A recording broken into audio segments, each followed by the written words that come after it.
Hello guys, it's Ryan Ho back with another video. Today I want to talk about the LCD5 versus the MM500 versus the MM100.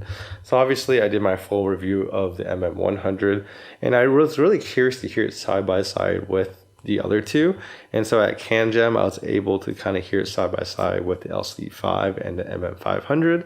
And also the funny thing was the people next to me were also doing a comparison between the MM500 and the MM100. So I kind of talked to them a little bit to get their opinions as well. And yeah, so we'll kind of cover that. As you can see, I am a big kind of planar fanboy, as all these headphones are planars. I have about 5 of them here. The HyperX Cloud Orbit S, otherwise known as the Audeze Mobius, was kind of the headphone that brought me into the planar world and kind of got me to be familiar with Audeze. And after this headphone, I just became a really big Audeze fanboy, I would say. My Canjam 2 years ago, I basically heard every single Audeze headphone that they had or sold modernly. So I definitely heard a lot of them. And then, of course, fast forward a few more years, the Audeze Maxwell came out, and that was kind of the upgrade that I've been looking for at least a closed back headphone, right? But when it came to open back headphones, the MM100 was the one that was on my radar.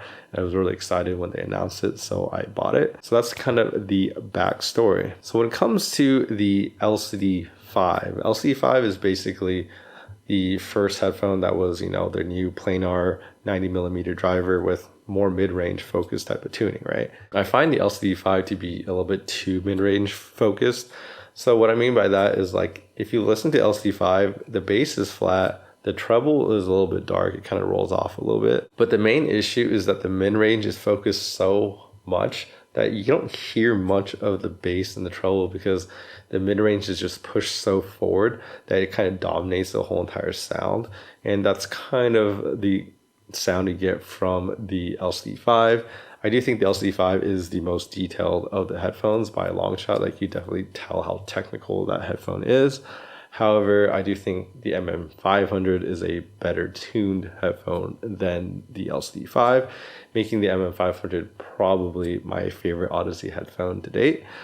But the MM500, you can really hear it has more like dynamics. I feel like you can definitely hear the bass, and as it punches in those notes, you definitely feel them a lot more on that headphone. I think that's one of the best aspects of that headphone, as well as the mid-range doesn't sound as pushed forward as the LCD5. It's kind of, more normal. So you can definitely hear more of the bass. You can hear more of the treble. It sounds a little bit more balanced overall, in my opinion.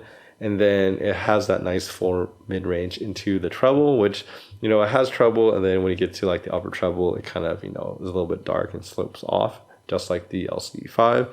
But overall, I think the MM500 is really, really well tuned. Now, when you compare that to the MM100, the MM100 actually has a special thing about it that makes it potentially more detailed than the LCD5 and the MM500. It's the fact that it has more treble emphasis. So you can definitely hear it has a little bit more of like the lower mid treble emphasis on this headphone, much more than both of the other two. And in that sense, it sounds more detailed in that region to me. And you can definitely hear that with some female vocals that you hear. They just definitely kind of pop out a little bit more on the MM100. Now, the side effect of that is it does sound a little bit more like unbalanced. It seems like its lower treble, and the mid treble seems to be a little bit more emphasized in comparison to like the rest of the headphone. And it seems to be the part that stands out the most. Besides that, I do find the MM100 to be not as good as the MM500 in bass. So the bass, you can definitely tell the MM500 just slaps like a lot harder, in my opinion, than this one. I mean, they both have like flat bass, but when you actually kind of hear it and how it sounds is a different experience, in my opinion. And I would say, I asked the people next to me, they also came to the same conclusion that the MM500 is definitely worth it over the MM100 if you're looking for the better headphone, right? But I do think the MM100 is that mid-centric planar headphone that has really good bass extension. Like, you hear the sub bass and the bass really well, and it's not like fatiguing really at all. And so because of that type of tuning, there really isn't that many headphones around the $400 price point that I think can compare to this headphone. I think it's very unique because of that mid-range focus tuning.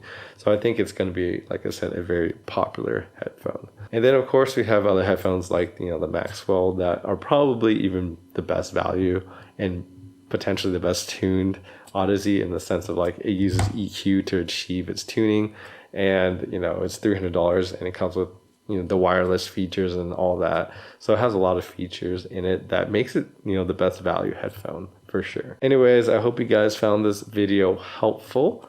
I'm gonna make some more headphone audio related content, so you guys better subscribe so you don't miss out on that. And yeah, I'll see you guys next time.